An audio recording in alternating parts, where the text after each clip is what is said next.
terdengar. Oke. Baik, terima kasih. Kalwedo. Kalwedo, Prof. Kalwedo. Kalwedo, Prof. Wakil Rektor Akademik Universitas Patimura, Profesor Dr. Akabesi, dan yang kami hormati, Pak Wakil Bupati Maluku Barat Daya, yang Terima kasih, hadir untuk bersama-sama dengan kita dalam webinar di siang ini. Teman-teman pengelola PSDK Universitas Patimura yang berkenan hadir dalam webinar ini yang kami hormati, teman-teman ketua program studi dan sekretaris program studi, serta pejabat-pejabat lainnya lingkungan PSDKU Universitas Patimura di Kabupaten Maluku Barat Daya yang kami hormati, dan juga teman-teman dosen dan staf tenaga pendidikan serta mahasiswa PSDKU Universitas Patimura di Maluku Barat Daya yang kami kasihi. Selamat siang dan salam sejahtera untuk kita sekalian. Puji syukur kita patut persembahkan kepada Tuhan karena Tuhan telah menuntun kita dalam perjalanan sejak tahun perdana kita mulai sejarah PSDKU ini sampai kita sekarang masuki usia yang ke-7. Tentu kita harus bersyukur kepada Tuhan karena apa? Kita sama tahu bahwa kehadiran sebuah perguruan tinggi di satu daerah itu dia memberi manfaat sekurang-kurangnya 3 hal yang mesti dicatat. Yang pertama ialah bahwa dengan hadirnya perguruan tinggi di satu daerah, maka dia akan membuka dan mendorong peningkatan daya saing daerah itu. Ya, jadi kehadiran PSDKU di Kabupaten Maluku Barat Daya itu diharapkan menjadi berkat untuk mendorong pengembangan dan terus meningkatkan daya saing daerah kita.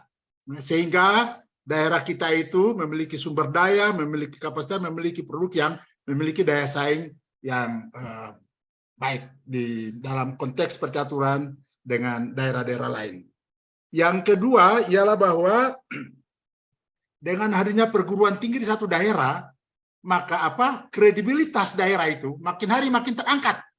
Harga diri daerah itu ya akan menjadi terangkat dengan adanya perguruan tinggi sebuah daerah. Ya. Sehingga apa? Sebuah daerah itu bisa dikatakan sebuah daerah yang memiliki harga diri diukur ya dari perguruan tinggi itu, dari kehadiran sebuah perguruan tinggi yang mendorong transformasi, baik transformasi sumber daya manusia maupun transformasi sosial budaya di satu daerah, transformasi dalam berbagai macam hal. Ya. Jadi kita lihat bahwa apa? Kehadiran perguruan tinggi PSDKU di daerah kita, dia harus menjadi kekuatan yang mendorong variabel-variabel ini. Ya. Nah, dan kita harus bersyukur. Ya. Kita harus bersyukur begitu. Ya. Yang ketiga ialah bahwa apa? Dengan hadirnya perguruan tinggi di sebuah daerah, maka apa? Dia mendorong proses-proses demokratisasi di sebuah daerah. Ya, sehingga proses pembangunan bisa berjalan secara demokratis dan segala proses-proses yang berlangsung itu dia bisa terkawal secara demokratis. Perguruan tinggi itu selalu punya tugas untuk menjalankan, untuk mengontrol, untuk mengawasi, dan untuk terus mengembangkan, mensimulasi proses-proses demokratisasi di daerah itu. Ya, sehingga daerah itu tidak terkungkung ya, dalam berbagai macam situasi, menjadi keanak-anakan, tapi terus mengalami perkembangan-perkembangan dalam hal demokrasi. Yang ketiga, yang keempat ialah dengan adanya perguruan tinggi di satu daerah, maka apa? Kita lihat bahwa sumber daya manusia daerah itu, sumber daya manusia daerah benar-benar akan terbangun menjadi sumber daya pembangunan nasional yang punya wawasan nasional dan punya tanggung jawab untuk bangsa dan negara, apalagi untuk kita di wilayah perbatasan, pulau-pulau kecil perbatasan. Dan ini yang sesungguhnya menjadi tugas dan tanggung jawab PSDKU. Ini yang sesungguhnya menjadi inti perjuangan kita untuk menghadirkan PSDKU terhadap tanggung jawab membangun daerah Kabupaten Maluku Barat Daya. Sekali lagi, kehadiran PSDKU itu untuk mendorong pengembangan ya, dan terus untuk meningkatkan peningkatan daya saing daerah kita. Yang kedua ialah kredibilitas, harga diri daerah kita. Dia diukur karena adanya sebuah perguruan tinggi yang mampu mentransformasi kehidupan yang ada di sana. Yang ketiga ialah dia mendorong proses-proses demokratisasi. Sehingga perguruan tinggi punya tugas untuk mendorong proses demokratisasi, baik dalam bidang sosial budaya, dalam bidang pemerintahan, dalam bidang hukum, dalam bidang legislasi dan sebagainya. Semua bisa berjalan dengan on the track, sesuai dengan standar-standar yang ada. Dan kita lihat dengan demikian, maka manusia-manusia Maluku Barat Daya bisa melalui kehadiran perguruan tinggi daerah itu, dia bisa memenuhi apa yang diharapkan dalam koridor nasional sebagai apa? Sumber daya manusia pembangunan nasional. Ini yang penting yang patut kita evaluasi di usia kita yang ke-7 tahun. Usia yang ke-7 tahun. Tentu usia 7 tahun ini masih dalam sisi kapasitas kita masih dalam taraf kalau mau diukur dengan tingkat pendidikan mungkin dari peralihan dari status SMP ke SMA. Dan pada level status semacam ini, itu mahasiswa itu atau para pelajar di SMA dan SMP itu makin mencemaskan tuntutan-tuntutan untuk menjadi dewasa. Itu beda dengan di SD. Kalau ketika orang mulai menginjak kaki di SMP, itu dia semakin mendapatkan sebuah kecemasan dalam dirinya untuk mengapresiasi dirinya menjadi orang yang dituntut untuk makin dewasa, dan makin dewasa. Tentu ada berbagai macam spektrum yang kita hadapi untuk membawa PSDKU itu dari level anak-anak ya, menjadi perguruan tinggi yang dewasa, perguruan tinggi yang mandiri. Dan ini yang mesti menjadi bagian dari kecemasan kita semua. Apakah kita terus menjadi bayi? Apakah terus menjadi perguruan tinggi balita? Atau masih menjadi perguruan tinggi yang dewasa? Menjadi perguruan tinggi yang keanak-anakan? Atau menjadi perguruan tinggi yang mandiri? Ini refleksi semacam ini menjadi refleksi yang patut kita cemaskan di usia kita yang ke-7 sekarang. Dan seluruh komponen PSDKU mesti bergerak untuk mendewasakan diri. Semakin mencemaskan dirinya. Level akademik kita sudah dewasa belum? Level kemampuan sumber daya manusia kita sudah dewasa belum? Level kemampuan tata kelola kita sudah dewasa atau belum? Ya. Itu mesti kita evaluasi dia secara baik. Ya, sehingga kita terus tidak terkungkung pada sebuah kecemasan seperti seorang anak SMP yang makin mencemaskan bagaimana kedewasaannya. Tapi kita mesti mengantisipasi itu supaya kita memang benar menjadi dewasa yang sehat. Dewasa yang baik. Dewasa yang bertumbuh dengan baik. Sekarang tanggal 8 Mei itu kita dikunjungi oleh Direktur Kelembagaan Dikti dan Deputi 2 KSP bersama dengan staf. Tentu kehadiran beliau masih di universitas untuk kita bisa berdiskusi bersama untuk bagaimana melihat peningkatan apa yang dipantau dari PSDKU dan bagaimana upaya-upaya kita untuk mendorong transformasi PSDKU. Tentu pada saatnya juga diharapkan beliau-beliau akan ke daerah untuk melihat, akan berdialog dengan insan kampus maupun dengan Pemda kita untuk melihat prasyarat-prasyarat minimal yang harus dipenuhi dalam rangka transformasi PSDKU. Mungkin tanggal 8 itu beliau-beliau punya tujuan kinerja, punya kunjungannya mungkin sampai ke Aru.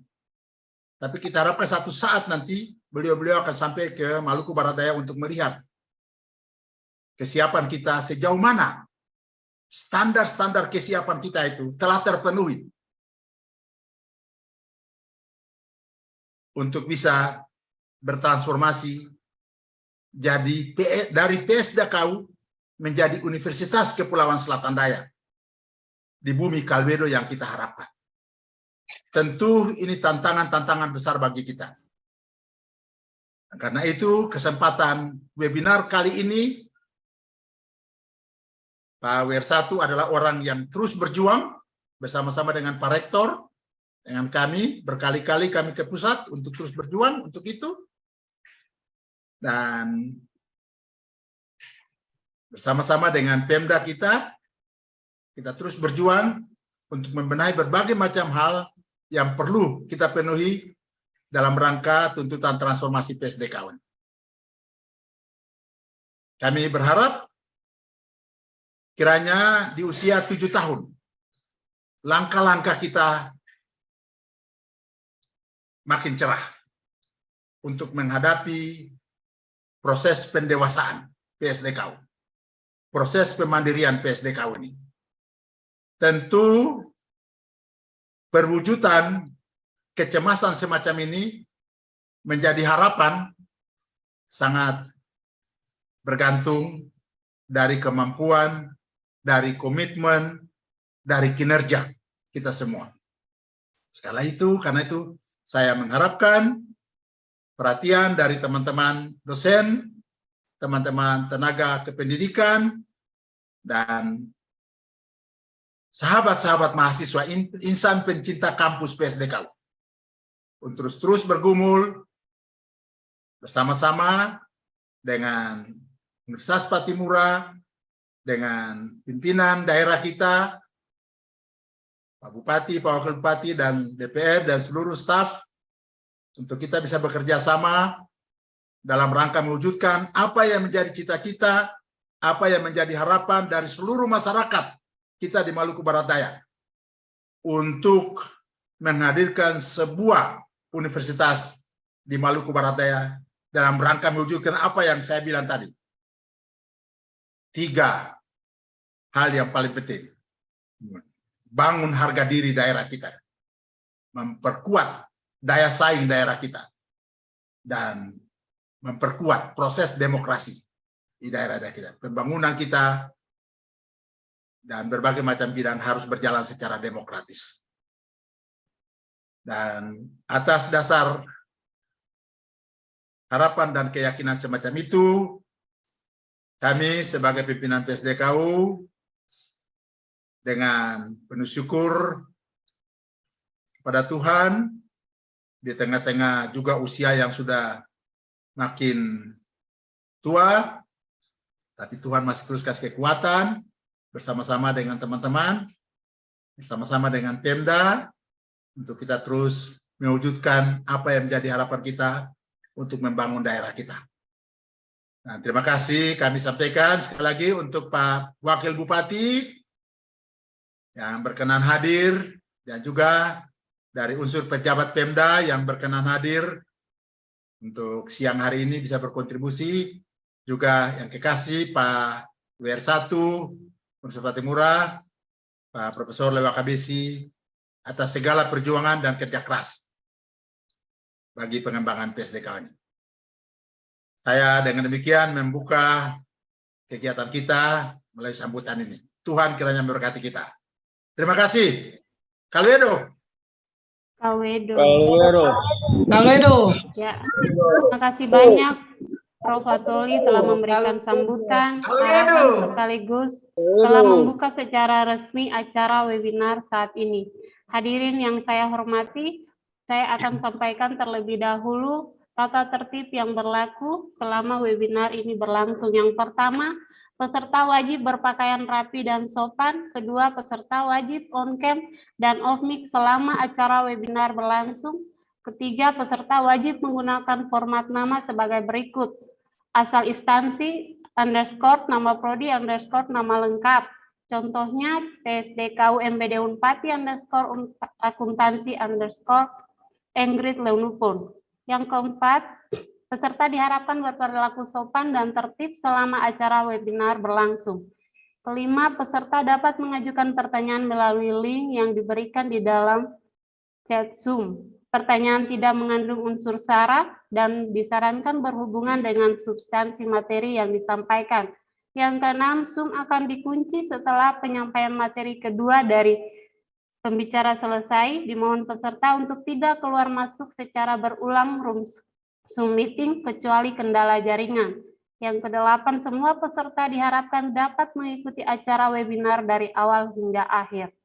Dan yang 9, peserta wajib mendaftarkan diri pada form pendaftaran webinar yang berada di kolom chat. Oke, selanjutnya, baik para peserta webinar, langsung saja kita memasuki acara inti, yaitu penyampaian materi sekaligus diskusi dan tanya jawab setelah penyampaian materi oleh kedua narasumber dengan durasi waktu masing-masing maksimal 30 menit, kemudian dilanjutkan dengan sesi tanya jawab selama 15 menit. Nanti pertanyaannya bisa Bapak Ibu peserta isi di link pertanyaan yang sudah di-share di kolom chat. Namun sebelumnya, izinkan saya untuk memperkenalkan narasumber pertama pada hari ini. Beliau bernama lengkap Profesor Dr. Freddy Lewakabesi MPD. Beliau lahir di Ambon 28 Februari tahun 1966. Beliau merupakan guru besar FKIP Unpati yang saat ini menjabat sebagai Wakil Rektor Bidang Akademik Universitas Patimura. Riwayat pendidikan beliau yaitu menempuh S1 di Universitas Patimura Ambon dengan mengambil program pendidikan biologi, S2 di Universitas Negeri Malang dengan mengambil program biologi, dan pendidikan S3 dengan mengambil program MIPA Biologi di Universitas Airlangga Surabaya. Selain sebagai tenaga dosen pada Fakultas Keguruan dan Ilmu Pendidikan dari tahun 1991 hingga sekarang, beliau merupakan dosen tutorial pada program PGSD S1 di Universitas Terbuka dari tahun 2006 hingga sekarang. Menjadi tenaga dosen luar biasa tahun 2007 pada Politeknik Kesehatan Ambon, pernah menjadi konsultan pada Lembaga Penjaminan Mutu tahun 2008 sampai 2012. Beliau juga menjadi pembantu dekan bidang administrasi umum di Fakultas Kedokteran Unpati tahun 2008 hingga tahun 2012 dan juga menduduki jabatan yang sama pada tahun 2013 hingga tahun 2017. Menjadi pejabat pembuat komitmen pada PDD Unpati, pejabat perbendaharaan atau pengelola keuangan pada Universitas Patimura tahun 2009 hingga 2011, pejabat dekan Fakultas Perikanan dan Ilmu Kelautan Unpati pada tahun 2020. Beliau dianugerahkan Satya Lancana Karya Satya 30 tahun. Dan masih banyak lagi prestasi dan penghargaan yang beliau miliki yang tidak sempat saya sebutkan satu persatu karena terlalu banyak rekam jejak beliau di dunia akademik maupun non-akademik. Langsung saja kita simak bersama pemaparan materi dari Bapak Wakil Rektor Bidang Akademik Universitas Patimura. Kepada Bapak, waktu dan layar disilahkan.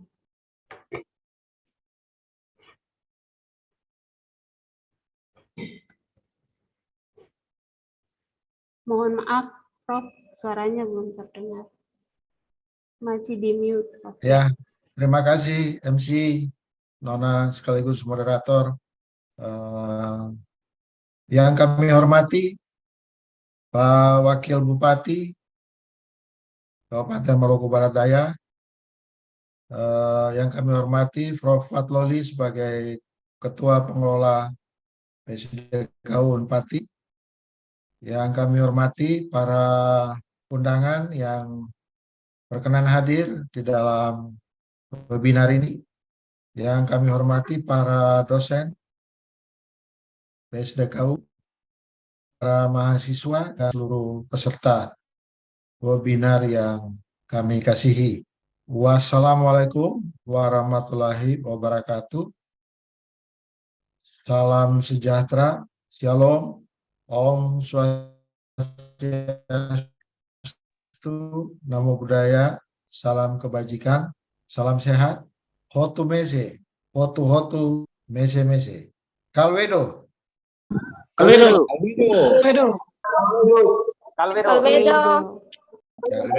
Mawer 1.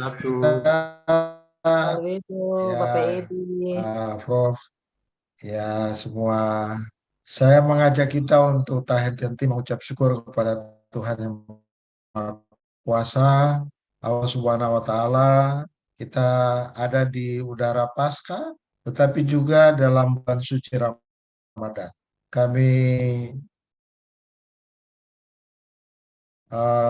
berdoa bersama, bersyukur kepada Tuhan Yang Maha Kuasa untuk kita boleh menghayati baik di mana hari raya Paskah maupun kita ada di dalam bulan suci Ramadan. Bagi teman-teman yang melakukan ibadah puasa, semoga mereka diberkati dan sampai tuntas di Raya Idul Fitri nanti. Momen yang sangat luar biasa.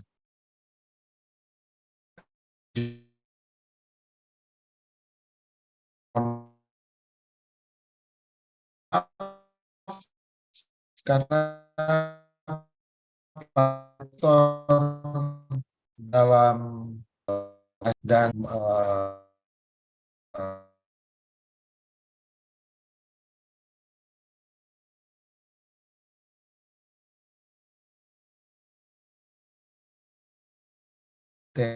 tema dan subtema yang disampaikan. Kami mohon izin untuk share screen. Ya.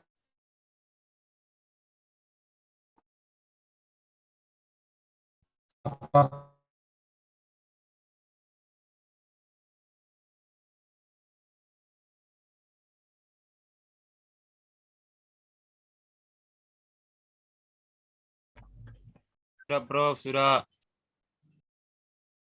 Sudah ya? Sudah Bapak, sudah Ya. Pak Prof. Suara saya jelas ya, Ibu? Bapak Ibu sekalian, ini Jelas Bapak. saya harus Jelas, Prof. ya, secara pribadi maupun kelembagaan, saya memberi apresiasi yang luar biasa bagi PSDKU, terutama di bawah kepemimpinan dari Prof. Patloli maupun Prof. Ratumanan yang berjuang tidak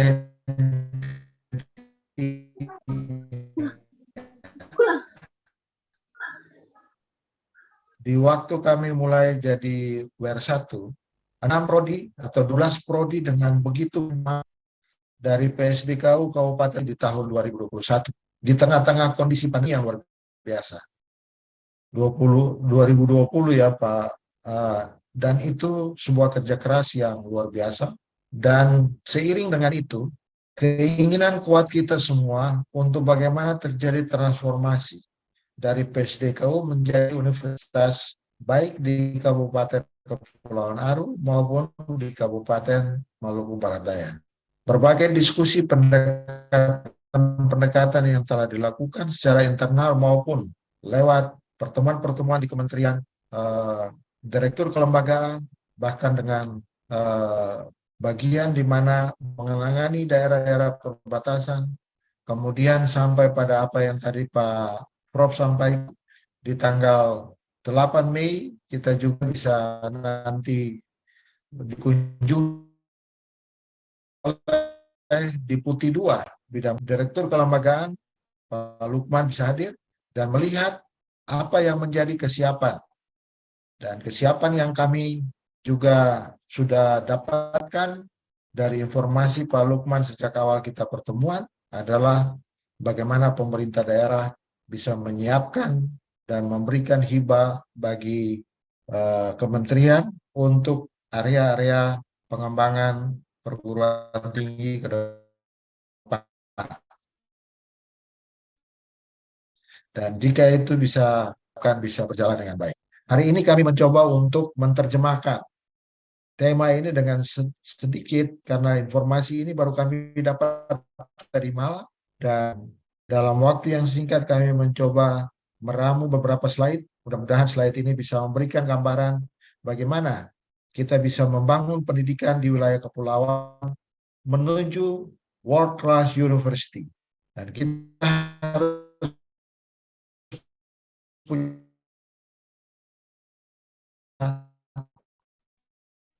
ambisi besar bahwa kita tidak melakukannya apa adanya, kita tidak melakukannya dengan setengah hati, tapi kita harus melakukan betul dengan meletakkan kita menjadikan pendidikan tinggi khusus di daerah kita menjadi world class university. Apapun tantangan kita, dengan spesifikasi daerah kita, dengan sumber daya lokal kita, kearifan lokal kita akan mampu mewujudkan world class university dengan tekad bersama kita. Baik yang terjadi di Universitas Patimura, PSDKU, maupun jika Tuhan berkehendak, maka transformasi baik universitas di Kepulauan Maluku Barat Daya ataupun di Kepulauan Aru bisa segera terlaksana. Awal ini dengan melihat betapa besar potensi Indonesia, ya, perbandingan wilayah Indonesia dengan benua Amerika maupun Eropa, ya.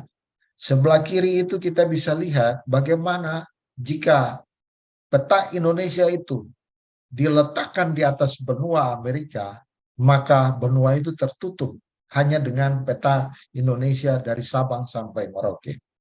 Jika peta Indonesia itu diletakkan di benua Eropa, maka Anda lihat mulai dari United Kingdom Inggris sampai ke Laut Hitam, itu adalah wilayah yang besarnya Indonesia menutupi sebagian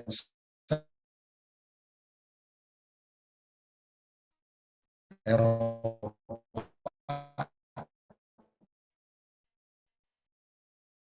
Ini kekayaan kita, ini potensi kita, ya. Sehingga suku di mana Kabupaten NBD dan Kepulauan Aru ada, itu adalah miniatur daripada Indonesia. Kalau kita mengangkat peta Maluku dan kita letakkan baik di Sumatera, di Kalimantan, di Jawa, di Sulawesi, maka akan menutup seluruh area-area itu.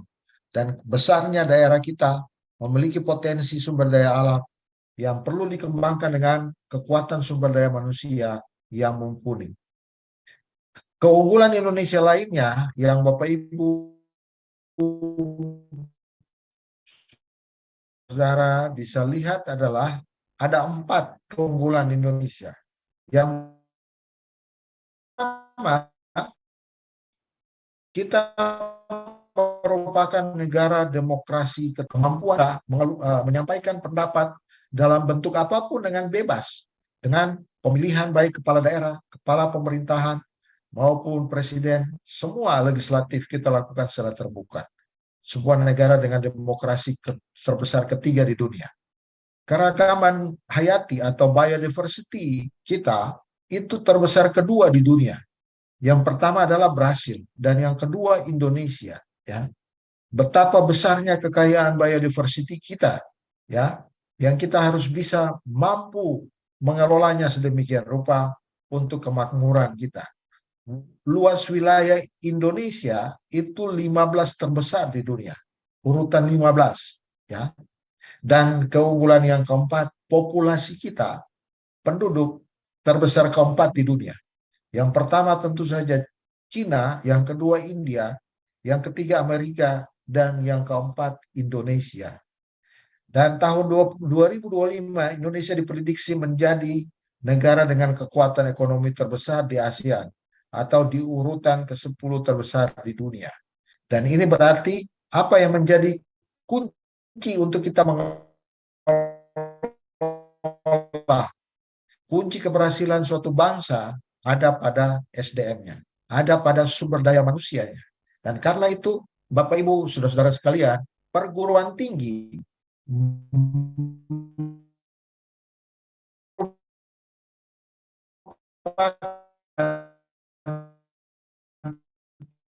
institusi yang membenahi sumber daya manusia. Kalau pendidikan pada jenjang dasar SD dan SMP tidak mampu lagi, tidak bisa mengelola sumber daya manusia dengan baik dengan berbagai kendala, naik ke SMA, pendidikan menengah, SMA, SMK juga dapat begitu banyak kesulitan, maka perguruan tinggi menjadi garda terakhir, ya, untuk bagaimana menyiapkan sumber daya manusia unggul, sumber daya manusia yang betul-betul bisa mengelola keunggulan komparatif kita, keunggulan kompetensi kita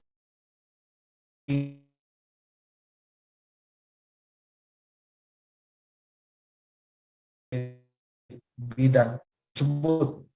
Dan karena itu kita perlu melihat bagaimana peran sumber daya unggul menjadi pemimpin bangsa, menjadi pengelola sumber daya kita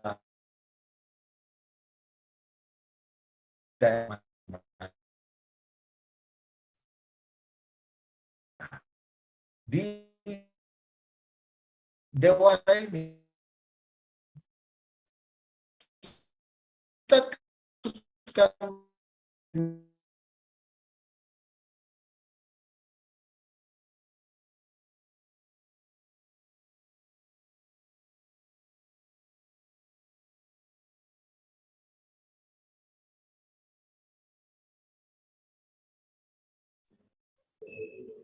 Ya, Bapak Ibu peserta, mohon maaf ada kendala teknis. Kita bersabar menunggu kembali Prof. Wakabesi untuk join dalam Zoom.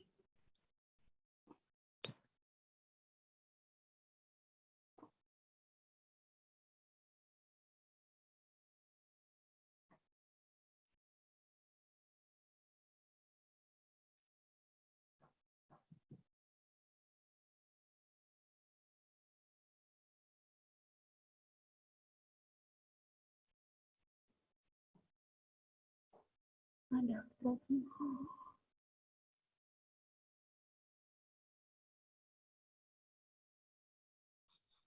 saya mohon maaf Apa ya? terlempar tiba-tiba. Oh, sudah.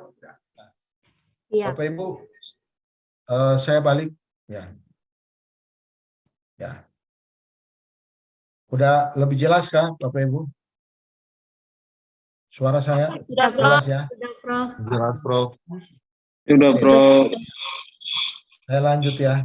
Ya, maaf Ya. terlempar tadi. Ya. Sampai di sini ya.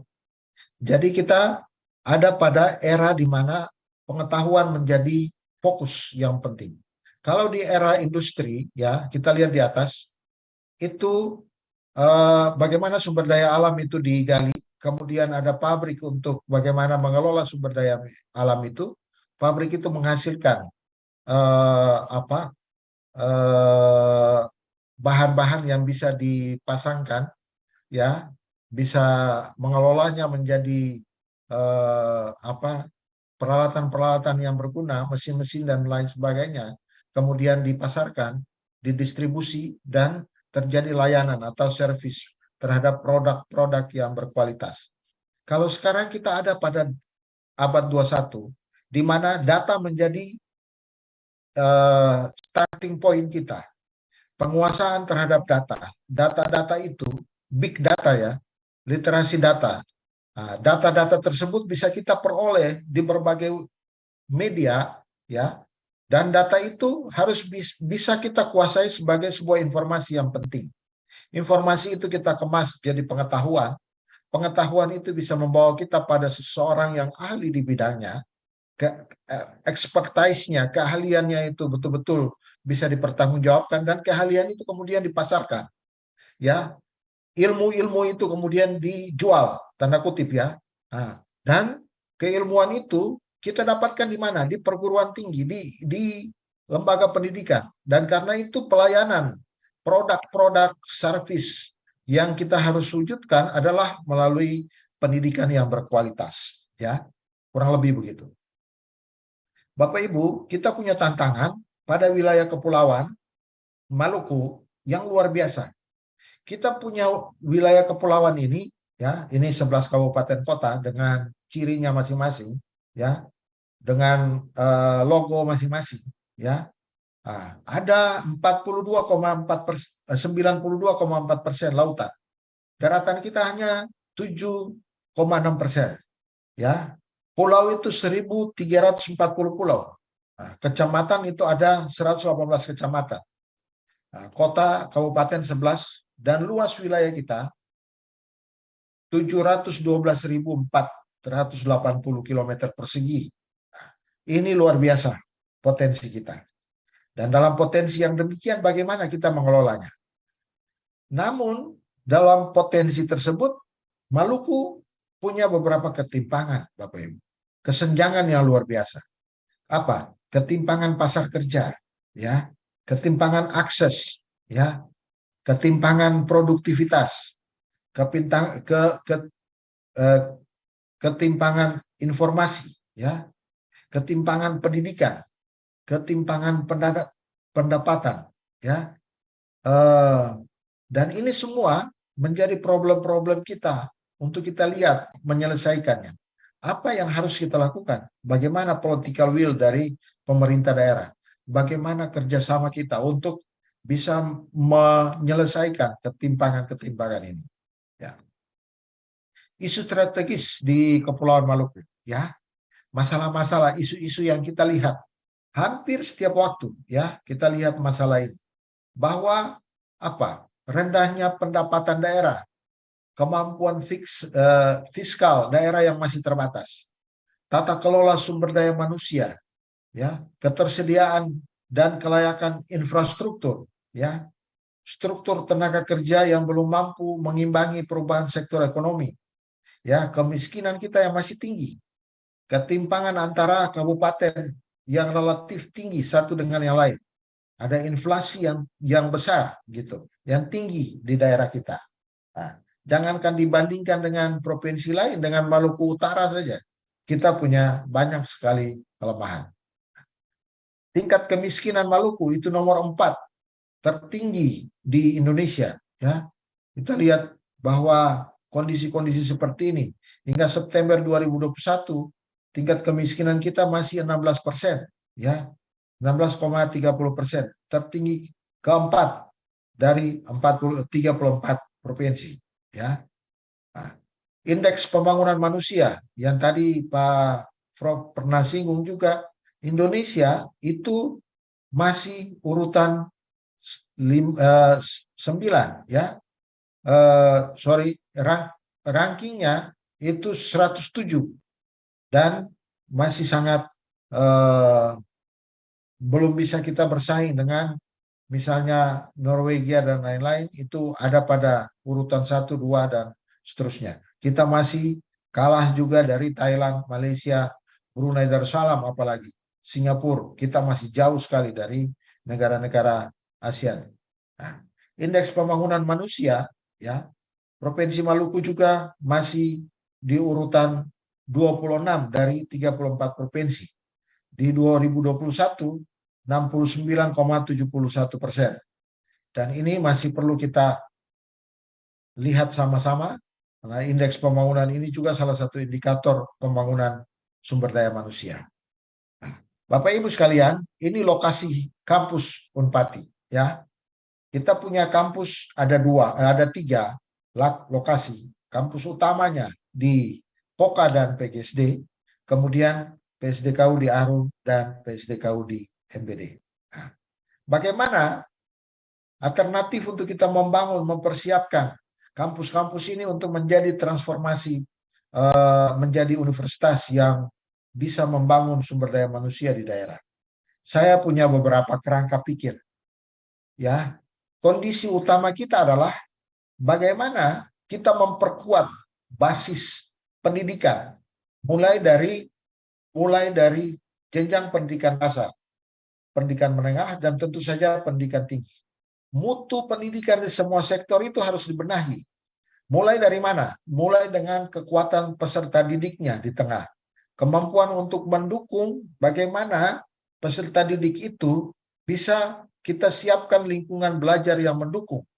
Bagaimana kebijakan sektor pendidikan, pemerintah daerah, pemerintah baik kabupaten, kota, provinsi, duduk sama-sama, kita melihat kebijakan sektor pendidikan seperti apa. Sehingga yang dibenahi dalam lingkungan yang mendukung itu antara lain infrastruktur pengetahuan. Infrastruktur pengetahuan artinya bagaimana perubahan-perubahan mindset, perubahan-perubahan pemikiran, cara pandang, itu harus segera berubah. Sehingga kita memiliki cara pandang yang sama-sama untuk membangun daerah. Jangan sampai ada satu keinginan untuk membangun, tapi yang lain juga kemudian dengan berbagai isu negatif, kemudian kontraproduktif, sehingga keinginan besar kita tidak bisa jalan. Ini kita maksud dengan infrastruktur pengetahuan, paradigma kita harus kita rubah. Yang kedua, manajemen dan pengelolaan oleh pemerintah daerah. Pemerintah ya, governance dalam mengelola kebijakan-kebijakan ini. Dan tentu saja sumber daya manusia dan sumber daya fisik yang tersedia dengan dukungan pemerintah yang baik. Nah, bagaimana kita mengatur sistem ini dengan baik? Manajemen mutu ini harus kita lihat bahwa kalau kita menyiapkan pendidikan tinggi yang berkualitas, maka harus dilihat ya, mulai dari ada 5 aspek ini. Ada input, proses, output, outcome, dan impact. Kalau kita ingin transformasi membangun pendidikan pada Maluku Selatan, Maluku Barat Daya, daerah selatan, Kabupaten Maluku Barat Daya, maka kita harus lihat secara baik input siswa yang kemudian berkesinambungan di daerah ini seperti apa. Nah, pembenahan terhadap input itu menjadi tanggung jawab dari juga perguruan tinggi. Kemudian proses, ya, manajemen di kampus, ya, masukan, dukungan pemerintah seperti apa, ya, dukungan sarana prasarana seperti apa, kurikulum, staf, keuangan, organisasi seperti apa. Dan dengan demikian proses itu akan menghasilkan output yang memiliki kualitas. Apakah itu kognitif, afektif, psikomotor, hubungan personal, IQ, EQ, SQ maupun kompetitif. Dan hasilnya mereka akan bisa berdaya saing di lingkungan, di masyarakat, sehingga outcome-nya itu bisa nampak. Dan kemudian dengan hasil kerja memberi dampak atau impact kepada institusi kita masing-masing. Nah, bagaimana kita menyiapkan kawasan timur? Nah, kita punya paling kurang saya menawarkan triple helix, ya, triple helix pembangunan ini, ya, di mana pengembangan kawasan timur harus ada kerjasama antara paling kurang tiga institusi penting: perguruan tinggi, pemerintah, dan dunia industri. Kita tidak bisa menyiapkan sebuah perguruan tinggi besar yang bisa menjadi world class university kalau 3 komponen ini tidak bekerja bersama. Ya, bagaimana sinkronisasi antara perguruan tinggi dan pemerintah? Penyiapan pendidikan, pelatihan, riset, infrastruktur, desain kurikulum, dukungan regulasi yang memadai, ya, sehingga kita bisa mendapatkan pengembangan kawasan timur yang betul-betul perguruan tinggi yang berkualitas. Bagaimana perguruan tinggi bekerja sama dengan industri, riset-riset dan pengembangan, dana untuk infrastruktur riset, hilirisasi, komersialisasi hasil riset. Ini harus dipikirkan. Kalau tidak, kita akan kalah, Bapak Ibu.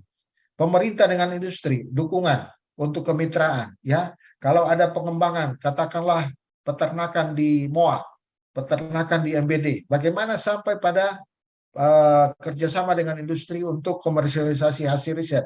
Apakah itu baik dari kotorannya maupun berbagai sumber daya yang lain dari peternakan itu sendiri. Kemudian Bapak Ibu, bagaimana kita bisa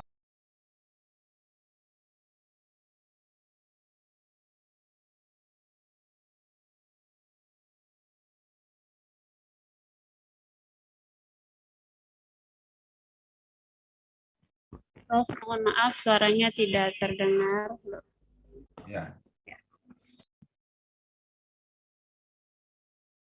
Halo, dengar ya? Sudah dengar? Sudah, Prof. Ya.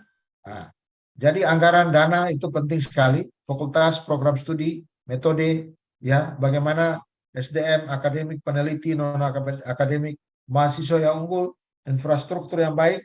Nah, kita akan masuk pada perkembangan iptek, dan itu perlu, ya, riset yang tinggi untuk bisa riset itu bukan cuma riset terhadap sumber daya alam, tapi riset juga terhadap kehidupan sosial, ya, riset terhadap bagaimana antropologi masyarakat, sosial budaya masyarakat, itu memberikan kekuatan yang luar biasa. Hubungan dinamis antara yang tadi saya katakan, pemerintah, industri, masyarakat, media, dan kita tetap pada 3 tridharma: pendidikan, penelitian, dan pengabdian masyarakat. Tiga tridharma ini tidak bisa kita hierarkikan bahwa pendidikan pertama, baru penelitian, baru pengabdian masyarakat. Ini dia bisa berjalan bersama. Bisa penelitian dulu, baru pendidikan, hasil dari penelitian, produknya kita pakai sebagai substansi untuk pendidikan. Demikian juga pengabdian masyarakat. Kita pakai untuk bisa menemukan ide-ide baru untuk penelitian dan seterusnya menghasilkan output. Lulusan unggul, kompetensi di bidangnya, menguasai IT, digital teknologi, kritis, kreatif, inovasi, soft skill-nya baik, entrepreneurship-nya baik, ya, mampu memecahkan masalah, memiliki iman dan takwa, akhlak mulia. Output dari penelitian misalnya inovasi teknologi dan non-teknologi, metode, informasi untuk perencanaan, pengambilan keputusan terhadap pembangunan daerah, publikasi ilmiah internasional, peningkatan iman dan takwa kepada Tuhan Yang Maha Esa. Untuk pengabdian masyarakat misalnya membantu masyarakat, pemerintah, swasta, ya, kelompok-kelompok seperti saya pernah bilang, ya, ide-ide untuk bagaimana menyuburkan tanah di area yang memiliki mayoritas batu, karang, koral, itu juga bisa kita pakai penelitian untuk bagaimana menumbuhkan humus dan tanah yang betul-betul bisa berguna untuk bercocok tanam dengan palawija maupun sayur-sayuran dan lain sebagainya. Ini arah ke depan yang harus dipikirkan. Dan untuk yang terakhir, kita harus ingat bahwa pendidikan bukan hanya transfer of knowledge atau skill, tetapi pengembangan manusia seutuhnya. Pengembangan manusia seutuhnya itu baik pengembangan knowledge atau skillnya, pengembangan soft skill, pengembangan kepribadian. Dan ini melalui bagaimana dilakukan pada kurikulum, kepemimpinan yang bertanggung jawab, sikap mental, etika, nilai-nilai perilaku, dilaksanakan baik informal maupun dalam atmosfer akademik yang baik. Saya pikir ini yang bisa saya bagi, semoga isu-isu ini bisa menjadi landasan yang kuat untuk bagaimana transformasi pendidikan atau menjadikan PSDKU sebagai universitas di MBD maupun Kepulauan Arab. Demikian, terima kasih, sekian dan terima kasih. Semoga kurang lebihnya bermanfaat bagi kita semua. Terima kasih, saya kembalikan kepada MC dan moderator. Ya, kita beri aplaus kepada narasumber pertama atas pemaparan materi yang luar biasa bagi kita sekalian. Terima kasih, Prof. Selanjutnya, saya akan membacakan profil narasumber kedua, yaitu Bapak Wakil Bupati Kabupaten Maluku Barat Daya. Beliau bernama lengkap Bapak Dr. Randus Agustinus Lekwardai Kilikili, MSI. Beliau lahir di Lawawang, tanggal 24 Juni tahun 1966. Beliau merupakan Wakil Bupati Maluku Barat Daya dengan masa bakti tahun 2021 sampai tahun 2026. Kepada Bapak, waktu dan layar disilahkan. Ya, terima kasih MC atas kesempatan yang diberikan. Yang terhormat Wakil Rektor Bidang Akademik Universitas Patimura, yang saya hormati Ketua PSDKU Unpati, para pengelola, para dosen dan staf, serta peserta webinar yang saya banggakan. Kaledo. Belum saya menyampaikan materi.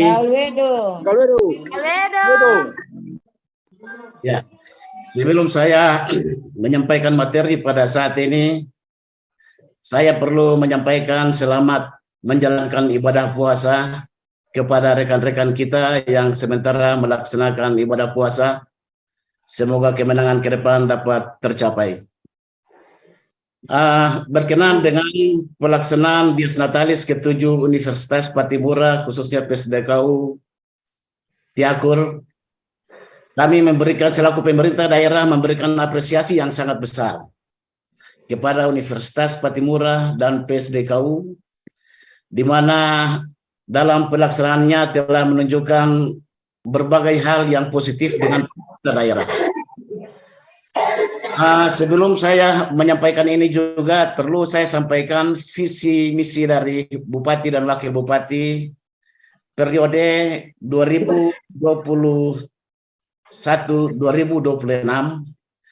di mana visi yang merupakan arah kebijakan pemerintah daerah adalah terwujudnya Maluku Barat Daya yang sejahtera, mandiri, berdaya saing, berbasis sumber daya lokal, dan berdaulat berdasarkan kearifan lokal dalam wadah negara kesatuan Republik Indonesia yang berbineka tunggal ika.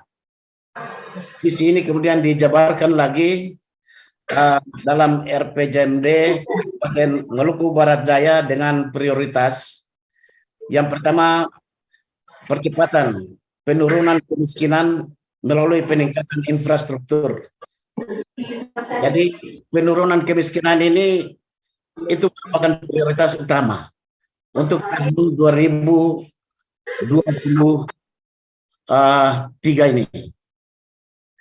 Dengan demikian infrastruktur mestinya lebih dibenahi. Kita dikatakan miskin justru karena masyarakat itu sebetulnya tidak miskin, tetapi mempunyai hasil yang besar di desa. Cuma saja tidak bisa terjangkau sampai ke pasar. Tidak bisa terjangkau sampai ke pasar. Saya kemarin katakan juga kita di MBD ini tidak ada orang yang meninggal karena miskin, karena memang kita terbatas infrastruktur. Apabila infrastruktur ini sudah baik, katakanlah jalan yang baik, maka jelas dia bisa menjawab kebutuhan-kebutuhan masyarakat yang ada di desa masuk ke pasar, dan mereka peredaran uang di desa juga bisa berjalan dengan baik. Kemudian hal yang paling penting adalah kualitas sumber daya manusia, pengembangan ekonomi berbasis unggulan daerah dengan prioritas pembangunan yaitu prioritas peningkatan infrastruktur dan konektivitas dengan memperhatikan pola ruang dan kewilayahan. Itu adalah prioritas yang pertama. Kemudian prioritas yang kedua adalah peningkatan kualitas dan daya saing sumber daya manusia. Dan prioritas ketiga adalah pengembangan berbasis potensi unggulan daerah ekonomi. Kemudian yang prioritas keempat adalah peningkatan reformasi birokrasi serta pemantapan demokrasi yang berbasis pada profesional.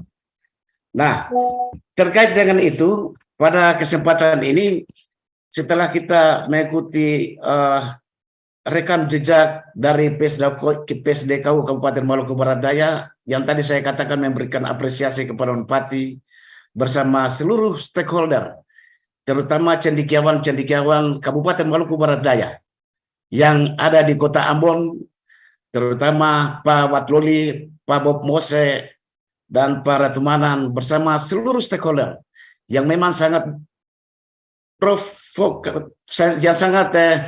profesional melakukan sebuah usaha dan upaya-upaya untuk mendatangkan sebuah universitas di Kabupaten Maluku Barat Daya. Nah, ini merupakan sebuah upaya yang baik dan disambut dengan positif. Hal ini juga sudah merupakan rancangan dan rencana dari orang-orang yang sudah lebih dulu untuk melakukan ini.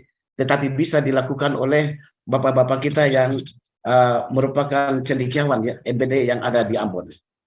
Nah, lewat tantangan yang begitu panjang bisa terjadi, dan setelah peresmiannya PSDKU Kabupaten Maluku Barat Daya tetap memberikan kontribusi yang baik kepada kampus dan anak-anak negeri di Kabupaten Maluku Barat Daya. Untuk pemerintah daerah Kabupaten Maluku Barat Daya tetap memperhatikan tanggung jawab selaku pemerintah daerah. Jadi sejak tahun 2017 itu sudah ada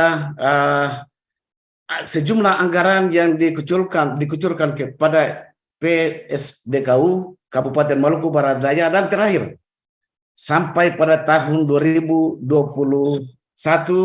dan 2023 ini.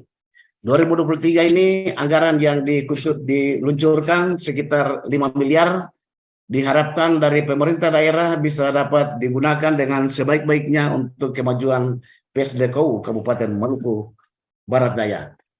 Bapak dan Ibu sekalian yang kami hormati, begitu juga dengan lahan yang perlu kami jelaskan terkait dengan lahan untuk PSDKU, itu sekitar 400 kali 100 meter atau terdapat 40 hektar lahan PSDKU Kabupaten Maluku Barat Daya yang memang setelah diproses dengan pemilik tanah itu semuanya kita sudah kantongi hak atas tanah.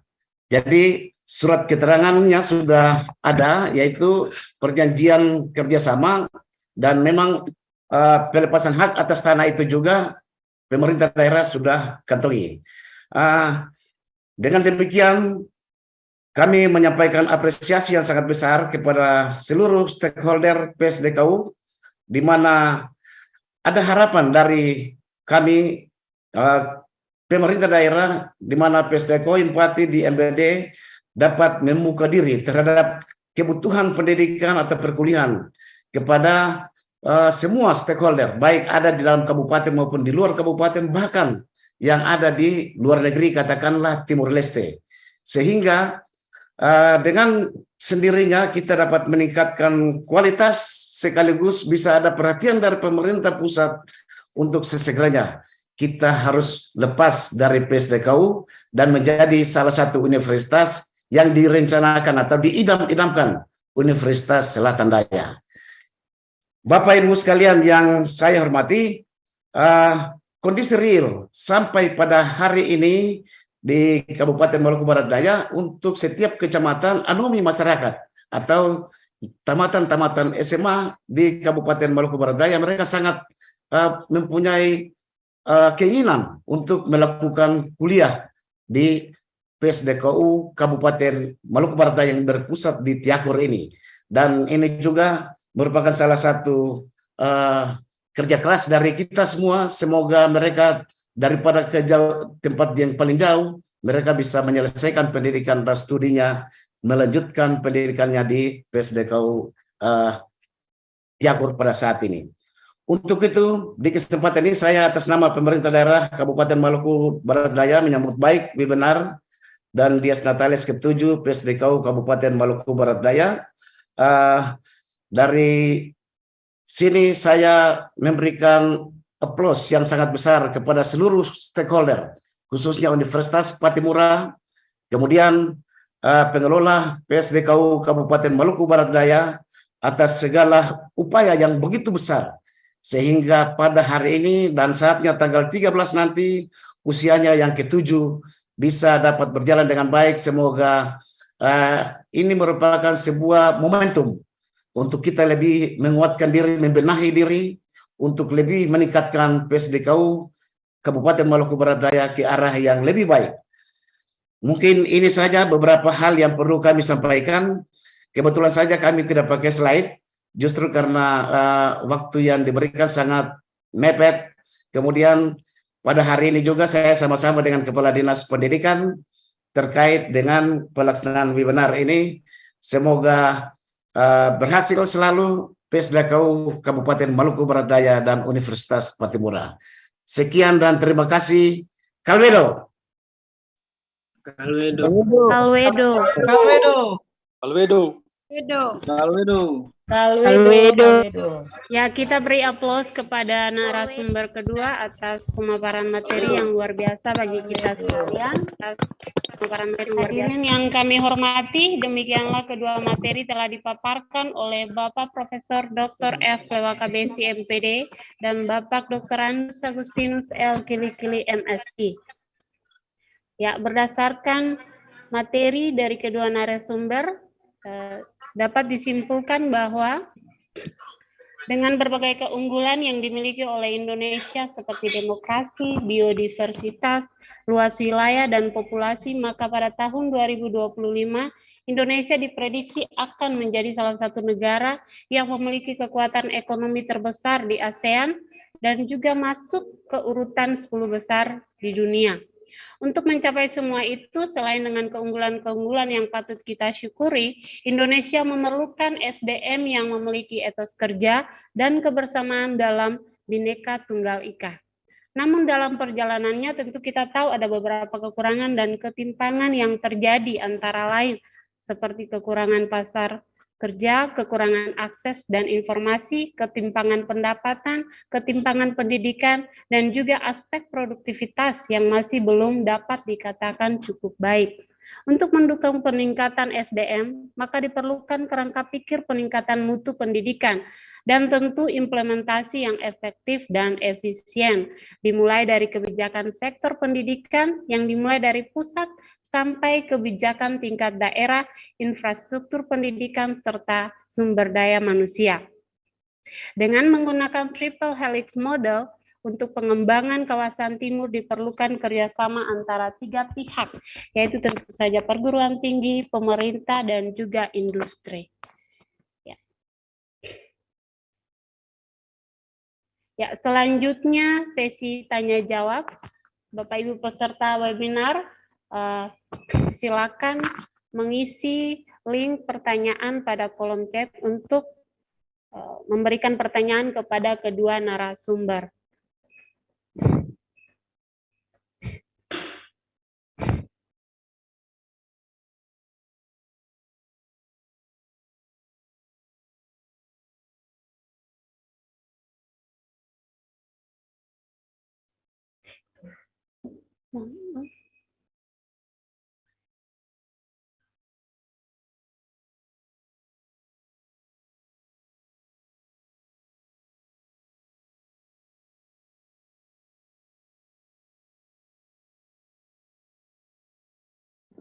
Moderator mute.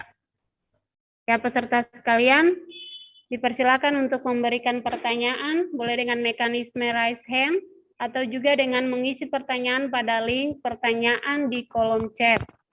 Kepada Bapak Ibu peserta sekalian, dipersilakan.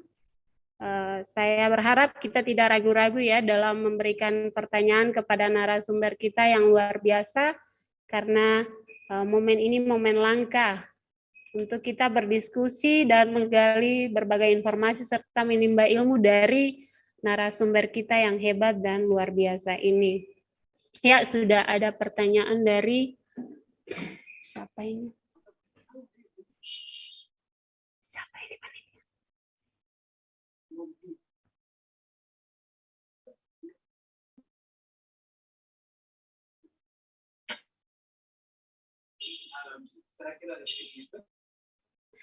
Ya, kepada Bapak Risat, dipersilakan untuk langsung memberikan pertanyaannya.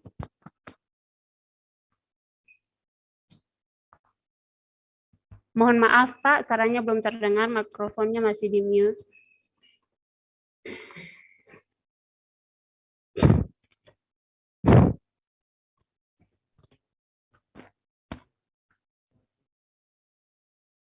Ya, kedua siapa? Edo. Bapak Edo. Baik, terima kasih Ibu Moderator untuk kesempatannya. Pertama yang saya hormati Pak Warek 1 Unpati, Pak Prof. Fuad Lulis selaku Ketua PSDKU, yang saya hormati juga Pak Wakil Bupati Maluku Barat Daya, dan para peserta webinar yang saya banggakan. Pertanyaan saya ini lebih ke Pak Wakil Bupati Maluku Barat Daya.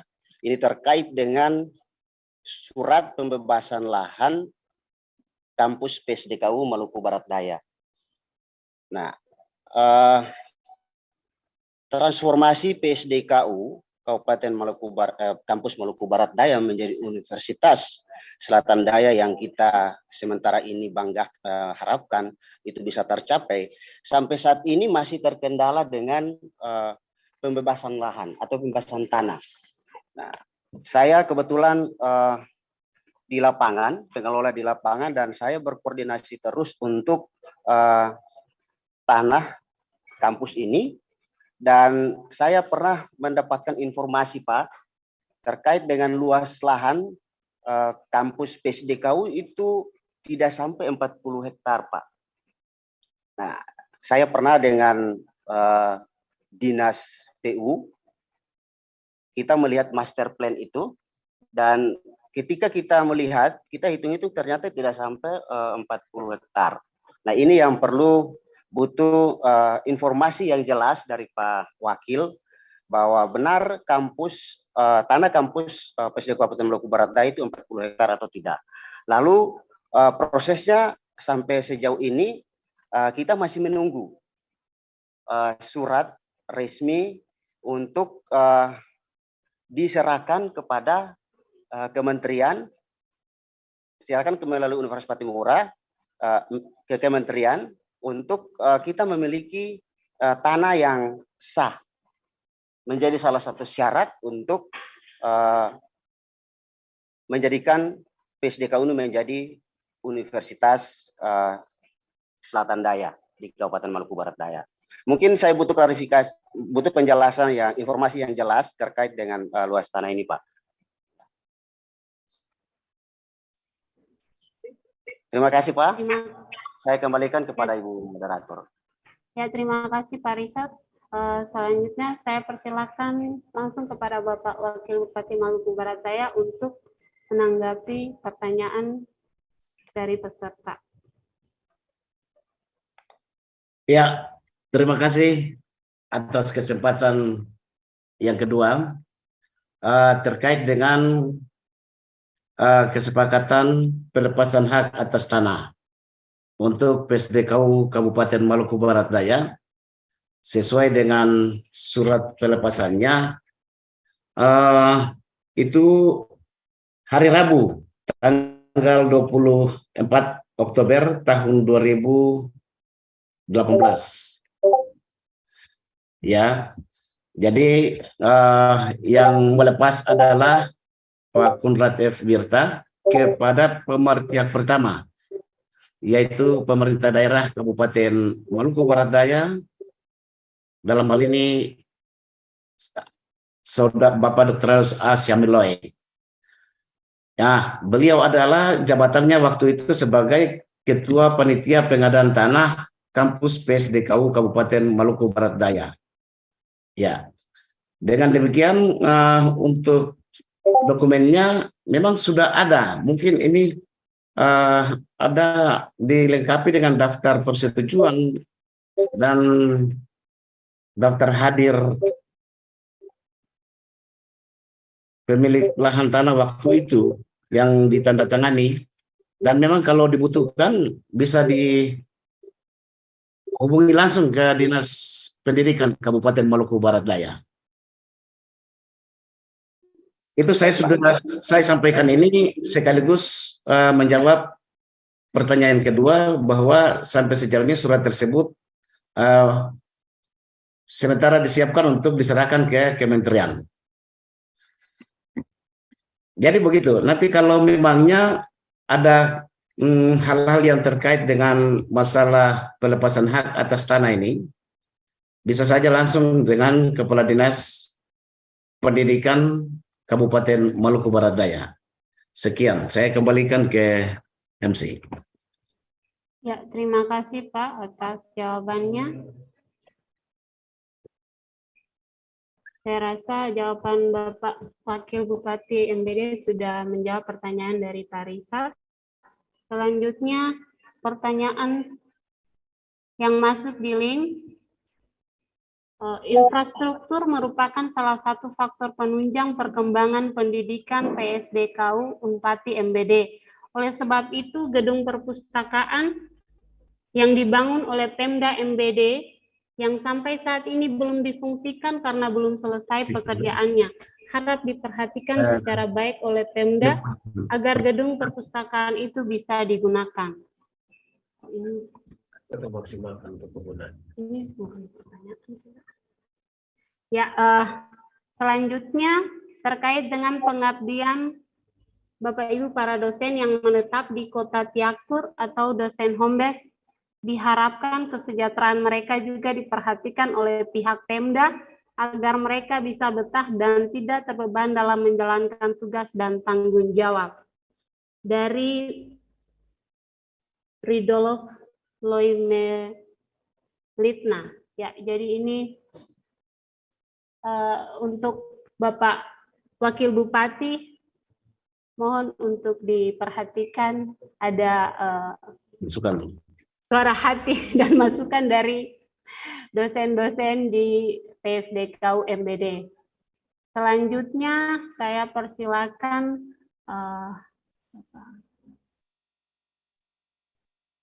PSDKU MBD Unpati Hukum. Oh, sudah tadi ya, Pak. Edward. Oh ya, PSDKU MBD Unpati Hukum, Bapak Edward Bapak Edward Mehi Warleki. Kepada Bapak dipersilahkan. Ya, yang terhormat Wakil Rektor Unpati, yang terhormat Wakil Bupati Maluku Barat Daya, dan yang terhormat Profesor Watloli selaku Ketua PSDKU Kabupaten Maluku Barat Daya. Yang menjadi pertanyaan saya di sore hari ini yang diajukan langsung kepada Wakil Bupati Maluku Barat Daya. Yang pertama, mengenai lahan kampus. Yang tadi disampaikan oleh Wakil Bupati Maluku Barat Daya bahwa lahan kampus ini sekitar 40 hektar. Sedangkan yang dikatakan oleh Mata Rumah Surwei Surseri di Desa Pati yang diketuai oleh Bapak Ucut Romyotwawa itu lahan kampus ini sekitar cuma 30 hektar. Jadi infrastruktur jika pembangunan PSDKU Kabupaten Maluku Barat Daya tetap berlanjut sampai saat ini, sedangkan segala sesuatu belum diselesaikan oleh pemerintah daerah dengan Mata Rumah Surwei Surseri di Desa Pati. Hari ini kita sebagai mahasiswa PSDKU Unpati Maluku Barat Daya bisa saja dicegat oleh Mata Rumah Surwei Surseri yang ada di Desa Pati untuk tidak lagi melakukan aktivitas di PSDKU Unpati Maluku Barat Daya.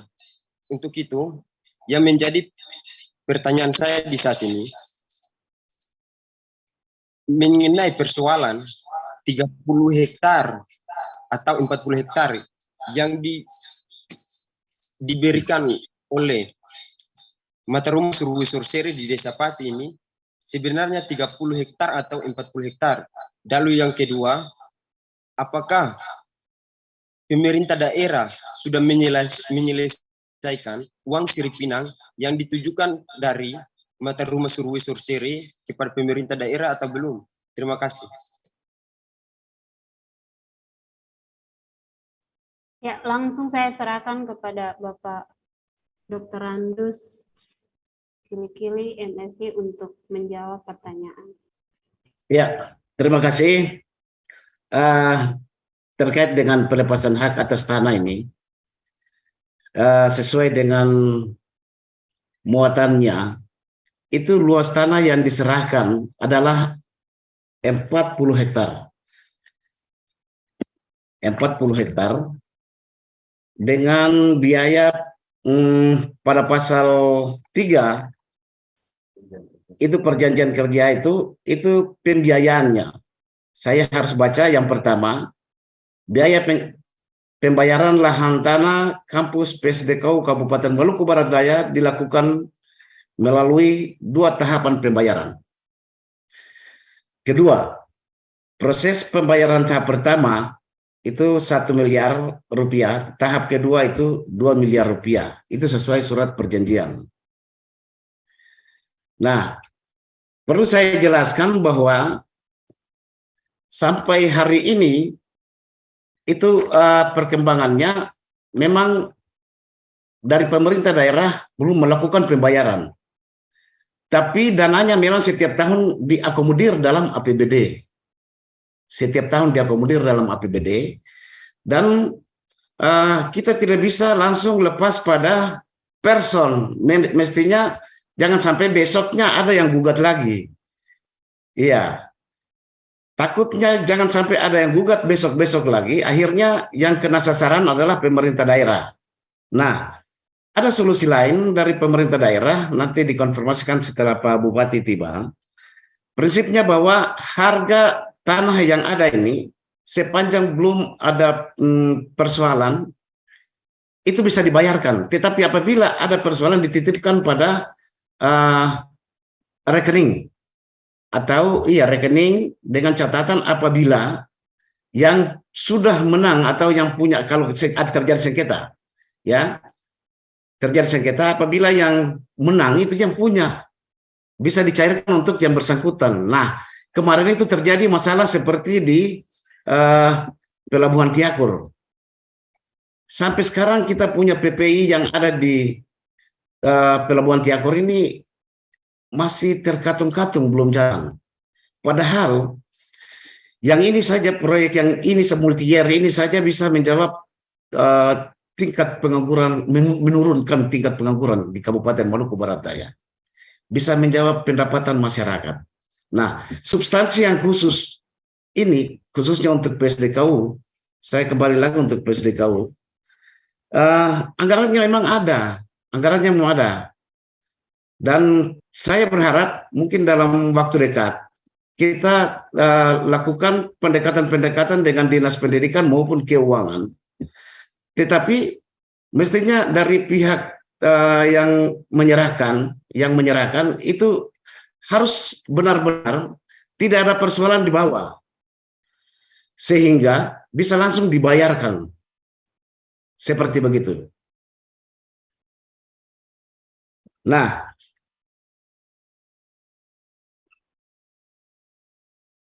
kemudian yang terkait dengan lahan 40 hektar atau 30 hektar, itu sesuai dengan perjanjian yang ada, yang dikantongi oleh pemerintah daerah, bukan 30 hektar, itu ada 40 hektar.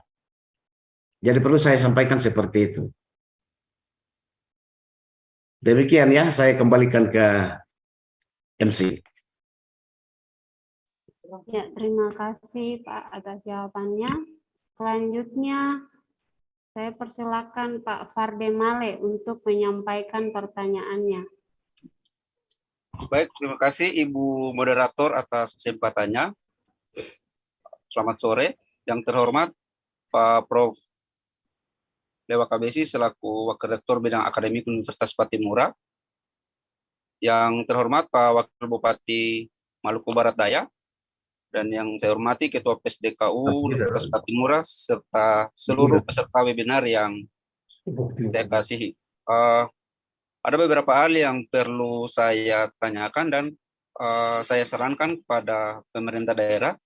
Yang pertama,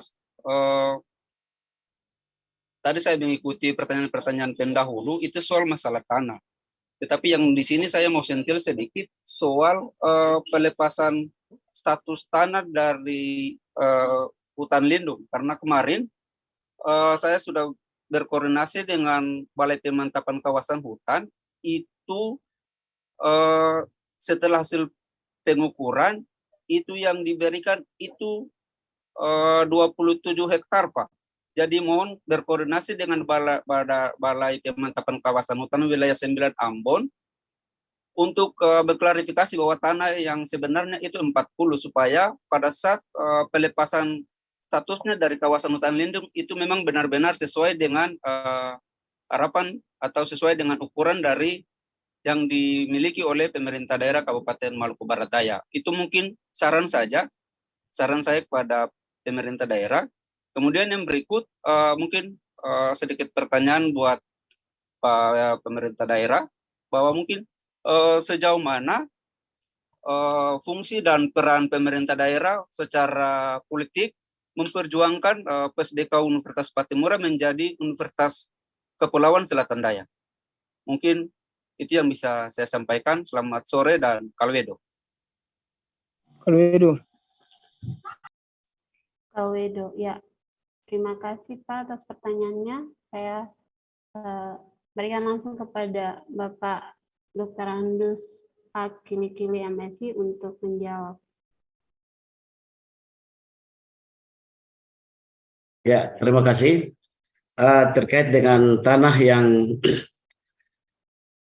sudah kita miliki pelepasan haknya atas tanah, itu saya kira tidak ada masalah. Itu tadi hanya masukan ya, hanya masukan.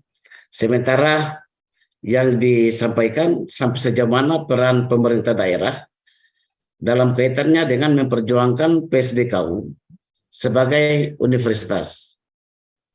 Selama ini memang sudah ada upaya-upaya yang dilakukan oleh pemerintah daerah, di mana pemerintah daerah selalu bersama-sama dengan Universitas Patimura untuk tetap meningkatkan potensi dari PSDKU ini sendiri, khususnya menyangkut pembangunan, menyangkut hal operasional dan lain-lain.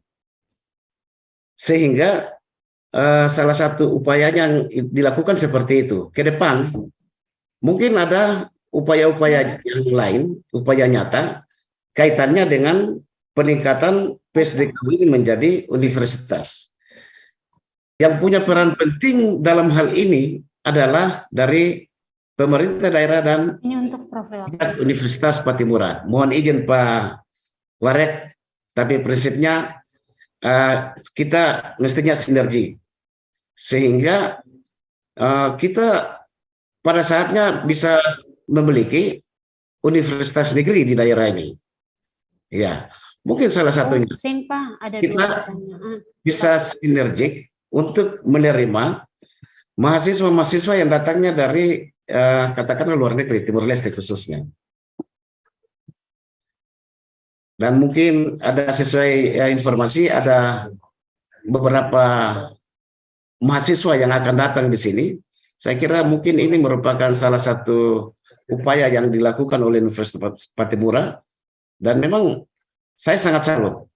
Dan ini merupakan salah satu langkah atau wujud nyata untuk menuju ke arah negerinya universitas di MBD. Saya kira begitu. Lalu ada masukan-masukan seperti perpustakaan belum selesai. Ini merupakan masukan, nanti besok saya lihat dulu di Dinas Pendidikan atau Dinas PU terkait dengan penyelesaian pekerjaan ini.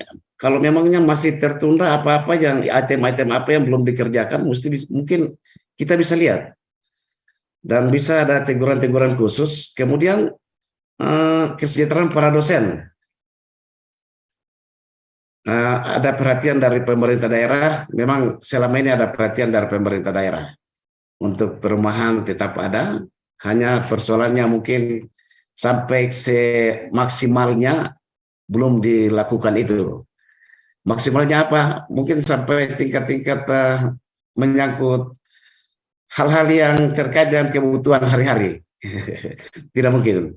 Ya, jadi nantilah kita sama-sama berpikir dengan baik ke arah ke depan terkait dengan kesejahteraan para dosen yang ada di Kabupaten Maluku Barat Daya. Prinsipnya, pemerintah daerah tetap menyediakan rumah untuk para dosen bisa tinggal untuk melaksanakan seluruh aktivitas di PSDKU Kabupaten Maluku Barat Daya.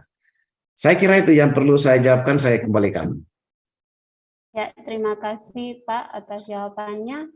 Nah, ya, kesempatan untuk peserta memberikan pertanyaan. Ini merupakan pertanyaan terakhir dari Febri Umpenewani.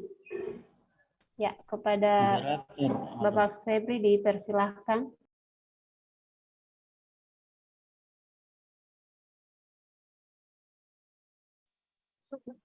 Ya baik, terima kasih. Selamat sore, Kalwedo.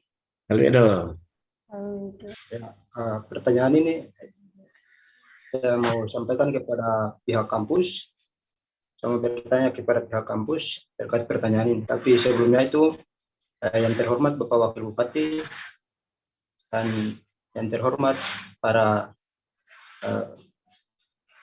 dosen yang boleh hadir saat ini, saya mengucapkan banyak terima kasih sudah memberikan kesempatan.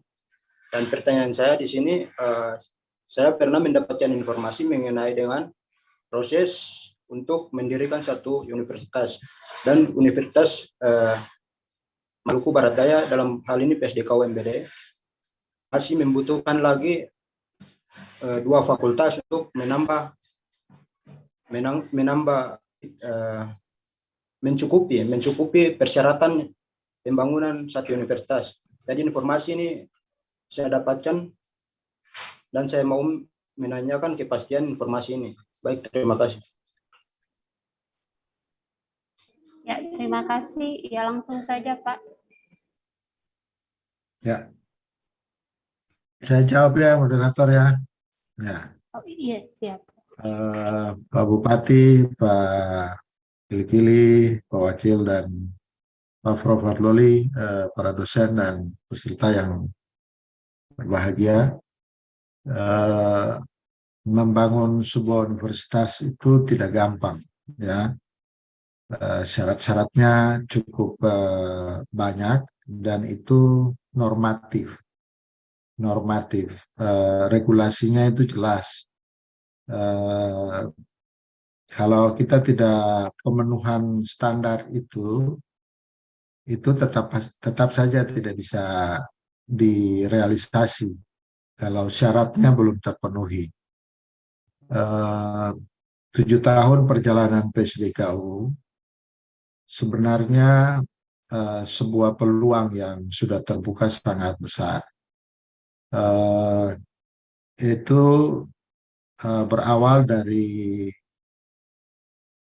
kerja keras pemerintah daerah dengan Universitas Patimura yang digagas katakanlah 7 tahun lalu, dan harus diakui hasilnya sudah terbukti, ya. Sudah terbukti beberapa kali lulusan dari 2020 sampai hari ini, dan seluruh program studi sudah terakreditasi baik. Ini satu prestasi, ya. Saya dengan Prof. Watloli, tim dari Unpati itu bertemu langsung dengan Direktur Kelembagaan, bertemu langsung. Pak Rektor sendiri sangat antusias untuk terjadi transformasi ini, dan itu sudah disampaikan kepada pengelola untuk mempersiapkan baik draft akademik maupun persyaratan-persyaratan lainnya yang memenuhi regulasi yang ada. Salah satunya tadi pembukaan prodi baru yang kita kenal dengan sains, teknologi, engineering, matematik gitu. Jadi perbandingan antara prodi-prodi sosum, sekarang istilahnya sosial humaniora, dan saintek itu 30/70 kalau nggak salah. Artinya bahwa 30 atau 40, saya tidak ingat pasti gitu. Tetapi bahwa kalau belum terpenuhi prodi-prodi saintek, ya, dulu kita bilang eksakta, sekarang namanya saintek, sains dan teknologi. Itu antara lain yang kelompok-kelompok eksak itu MIPA, teknik, pertanian, perikanan, itu masuk di saintek gitu. Jadi kalau di MBD itu kan baru peternakan saja. Iya, Pak. Ya, peternakan saja ya. Sementara 5 yang lain itu hukum, pendidikan, akuntansi ya, hukum, akuntansi, bahasa Inggris, dan apa lagi ya?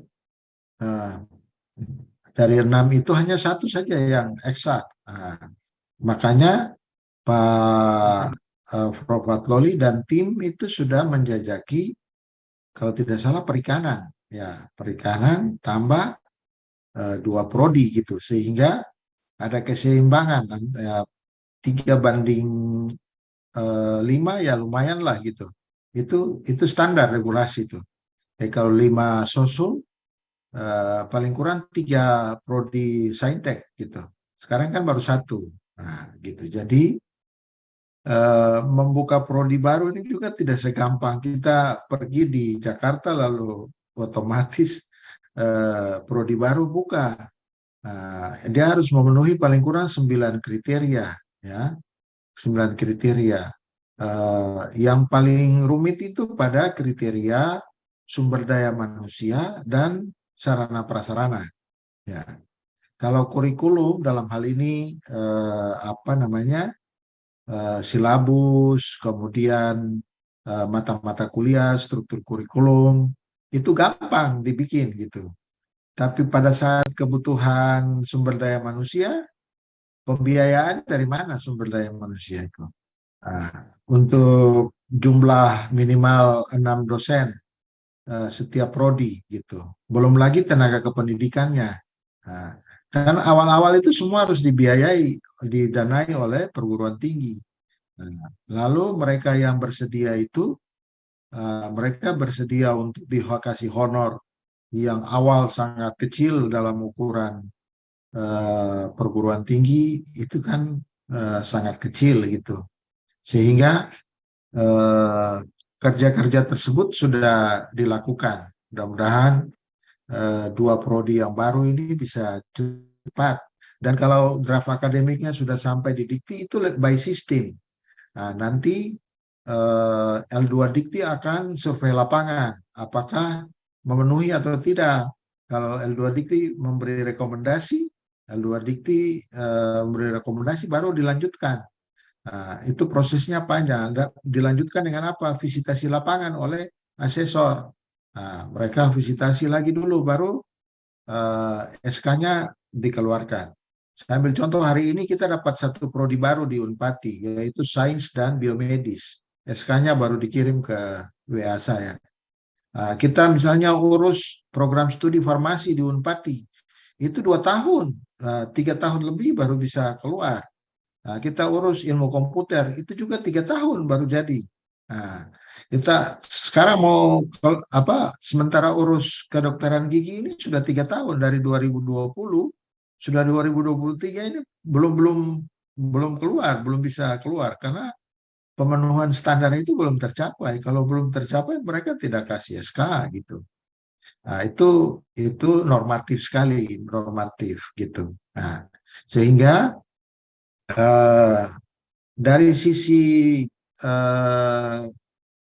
keinginan kuat kita untuk menghasilkan universitas di MPD itu sudah ada.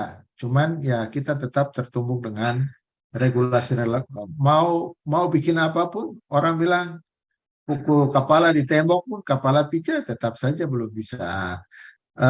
Pendekatan terakhir itu kan dengan pihak yang dilakukan oleh sampai bikin seminar di pusat, itu sesuatu yang sudah luar biasa. Dan kemudian Deputi 2 bidang pendidikan mau datang tanggal 8 itu, wah itu langkah yang luar biasa, terobosan yang luar biasa. Memang untuk sebuah universitas itu minimal 40 hektar, 35 sampai 40 hektar luas lahan yang harus disiapkan.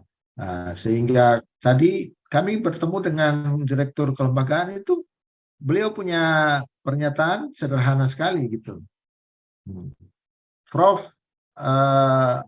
yang penting hibah dulu, hibah. Kalau hibah sudah ada, kami siap untuk bisa membangun. Mudah-mudahan beliau datang tanggal 8 ini, pencerahannya lebih terbuka untuk kita bisa percepat. Dan untuk prodi-prodi baru itu semua di direktur kelembagaan itu. Hubungan baik kita dengan direktur itu luar biasa. Dengan Pak Watloli saya tuh udah diskusi komunikasi seperti teman sendiri, dan beliau sudah bisa bersedia datang waktu sampai ke MPD, itu bukan sesuatu yang gampang. Saya pikir ini sebuah langkah yang tepat. Apa yang digagas dan disupport oleh Pemda, saya pikir sesuatu yang luar biasa Pak Kili-Kili dan Pemda. Kita itu, saya mau bilang begini, kita mau masukkan Timur Leste untuk masuk mahasiswa di Unpad itu bukan sebuah kerja yang mudah. Nah, itu dibiayai semua oleh Unpad, beasiswa selama 4 tahun tuh. Nah, dan kami melakukan seleksi, kemudian mengurusi mereka punya visa, tidak gampang, Bapak Ibu. Nah, dan transportasi itu mereka dari Timur Leste, Surabaya, Makassar, Ambon, baru Ambon ke Tiakur dan Dobo. Nah, kalau sudah dipikirkan bisa transportasi langsung dari Timur Leste ke Moa atau Tiakur, itu sesuatu yang luar biasa gitu kalau itu bisa digagas oleh pemerintah. Sehingga mereka datang tidak usah rute panjang. Speed saja mereka dari Timur Leste sudah bisa ke, nanti urusan visa dan lain-lain lewat Jakarta, dan mereka tidak jalan terlalu jauh. Saya pikir itu ke depan baik sekali. Terima kasih Pak Moderator dan Bapak Ibu sekalian untuk hal yang kami sampaikan. Mudah-mudahan kurang lebihnya. Terima kasih MC. Ya, terima kasih Prof atas jawabannya. Karena keterbatasan waktu, maka Bapak Ibu peserta webinar kami mohon maaf sehingga tidak dapat memberikan kesempatan kepada semua peserta untuk menyampaikan pertanyaannya maupun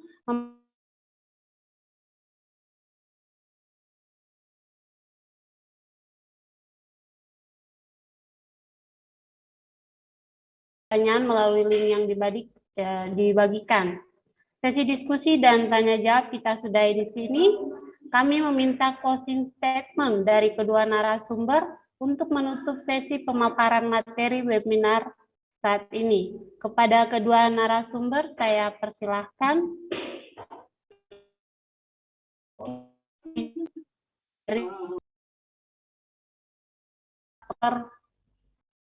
FLWKBSI MPD, disilahkan.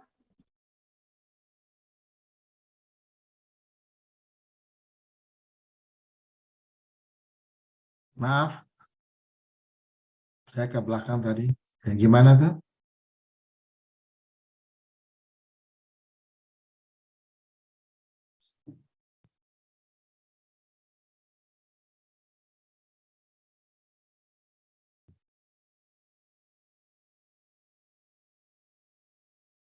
Sudah bisa live ya?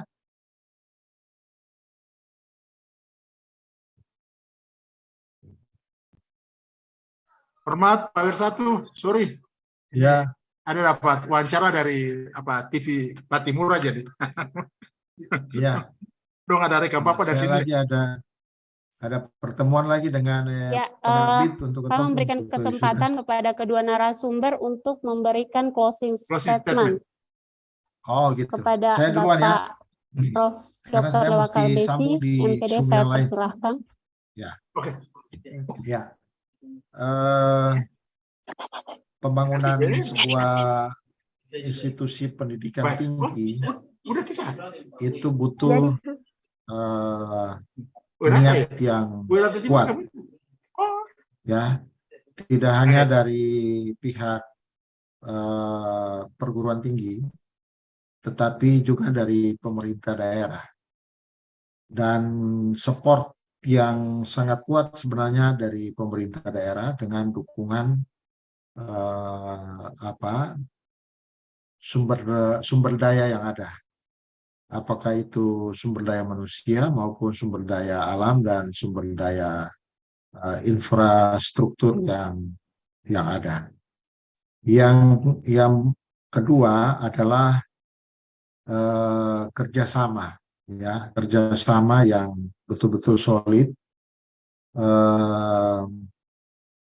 menyatukan persepsi untuk membangun, ya, membangun kualitas sumber daya manusia yang berkualitas ke depan, dan itu butuh kekompakan. Jangan kita pakai teori atau ini satu naik satu gas turun, tapi kerjasama kita, kalau ada isu-isu yang terjadi itu diminimalisir dengan pikiran-pikiran yang positif. ya, berpikirnya harus positif untuk bagaimana penguatan daerah, kapasitas daerah untuk sama-sama kita mencerdaskan seluruh insan yang ada di daerah kita. Semoga melalui kerja keras kita semua, Tuhan memberkati semua jerih lelah kita, sebab kita yakin bahwa apa yang kita lakukan, apa yang ditaburkan baik, pasti kita akan tuai juga apa yang baik. Terima kasih, Dirgahayu untuk PSDKU. Yang ketujuh, semoga Tuhan memberkati kita semua. Thank you. Terima Kalwedo. kasih, Prof. Kalwedo. Selanjutnya closing statement dari Bapak Dr. Andus Agustinus L. Kili-Kili MSc. Kepada Bapak silakan.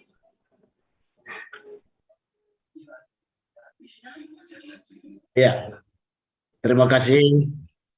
Pada kesempatan yang berbahagia ini, kami selaku pemerintah daerah Kabupaten Maluku Barat Daya menyampaikan banyak terima kasih kepada Universitas Patimura dan PSDKU Muat Yakur, di mana selama perjalanan 7 tahun ini hubungan kerjasama yang sudah baik dan telah menghasilkan beberapa sarjana baik S1 maupun S2 itu memang sudah berjalan dan merupakan sebuah kontribusi yang besar untuk daerah, dan mereka-mereka ini diharapkan bisa menjawab lapangan kerja yang ada di Kabupaten Maluku Barat Daya.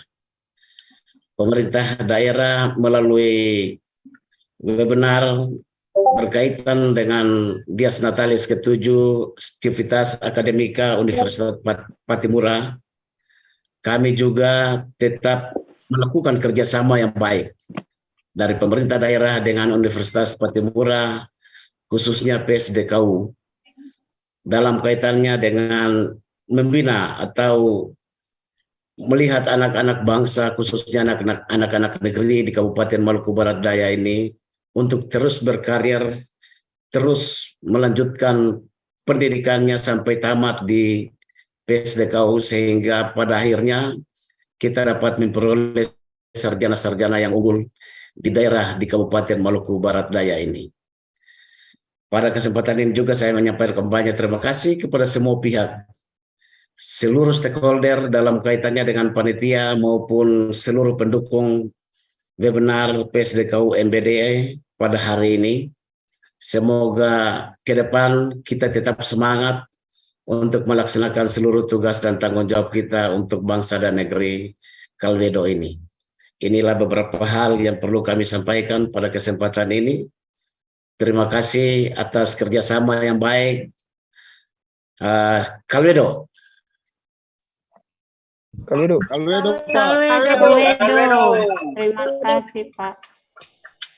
Selanjutnya, kita akan memberikan apresiasi kepada kedua narasumber melalui e-certificate yang akan disampaikan oleh Ketua Panitia Bapak Freddy Meyer, SPD MPD. Kepada Bapak, waktu dan layar saya persilahkan.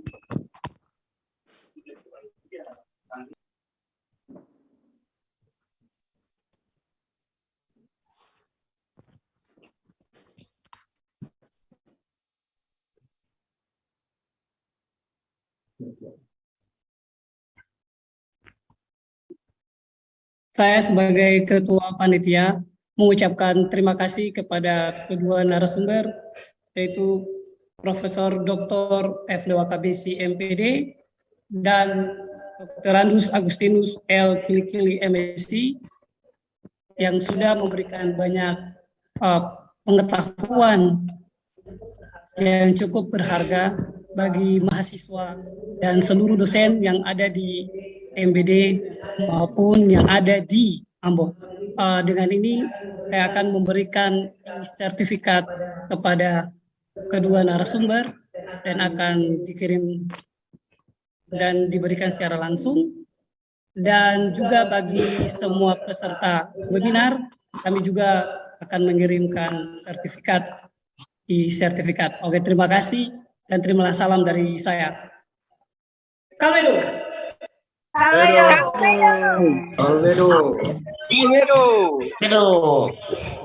Ya, selanjutnya kita akan foto bersama. Kepada para peserta webinar, dimohon untuk on kamera. Salah di situ.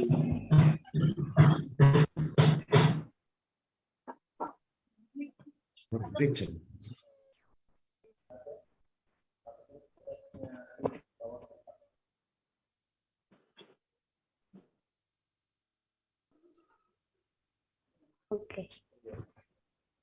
Ya.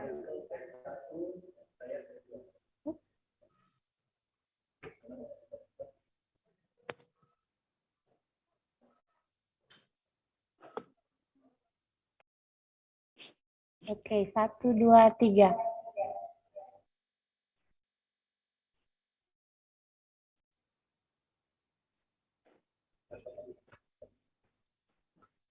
Oke, selesai sesi foto bersama. Terima banyak, Baik. Pak Wakil. Terima kasih, Pak Prof. Ibu. Terima kasih, Prof. Ya, terima kasih. Ya, baik bagi para Terima peserta kasih, Pak saat Pen. ini. Ya. Terima kasih, Prof. Terima kasih, Bapak Ketua, Ari. terima kasih. Terima kasih, Bapak Ari. Terima kasih, Angki, Bapak Edi. terima kasih, Pak Angki. Ya. Ya, baik bagi para peserta, saat ini panitia mengadakan kuisis dan akan ada hadiah bagi 3 pemenang kuisis berupa voucher masing-masing senilai Rp50.000, Rp75.000 dan Rp100.000. Prof, Kalwedo. Kalwedo, Jelas. Oh, Ibu Jesa, Kalwedo. Kalwedo, Prof. Kalwedo. Prof sehat kan? Kalwedo, Ya, Prof. ya. Ya, para peserta silakan mengakses situs web Detesa. quizzes.com dengan kode. Kakak. Moderator suaranya nggak jelas nih. Ya, saya ulangi untuk para peserta dapat mengakses situs quizzes dengan kode 291640 dan peserta yang menang dapat memperoleh voucher masing-masing senilai Rp50.000, Rp75.000 dan Rp100.000.